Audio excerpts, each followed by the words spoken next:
Welcome to People in Time from the Department of History at Lancaster University, where we introduce you to historical figures from our teaching and research that help us to see the other side of history. I'm Sophie Ambler.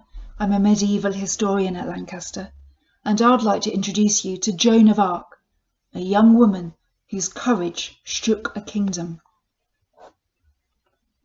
Joan was born in the midst of the 100 Years' War. Her country of France was beset by the English, its army defeated at the Battle of Agincourt, and its king made to surrender his family's claim to the throne. Joan resolved to turn the tide of war. At the age of 16, inspired by God and the saints, she left her home on a mission to lead her kingdom against the English and restore the French Dauphin to his rightful position. She proved herself to the French command, who believed her to be sent by God and set her at the head of the army. Joan was charged with breaking the siege of Orleans. She dispatched a letter to the English announcing her resolve. "I am a captain of war," she declared, "sent by God, the King of Heaven, to chase you one and all from France.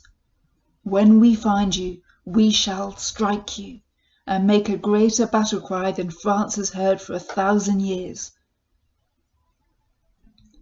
At Orleans in 1429, Joan led the French to a monumental victory. Her achievement inspired the great writer of the age, Christine de Pizan, to compose a poem. "What honour for the female sex," wrote Christine, "when the kingdom of France was made safe by a woman, something that 5,000 men could not have done. Her enemies flee before her. Neither Hector nor Achilles had such strength." Joan's triumph was sealed shortly after, when she saw her Dauphin crowned King of France. But her ascendancy was not to last. The following year, she was captured and delivered to the English. Accused of heresy and subjected to a trial that would never find in her favour, she was burned at the stake. This was not to be the end of Joan's story, though. Over 2 decades later, a second trial, launched by the Pope, overturned the verdict against her.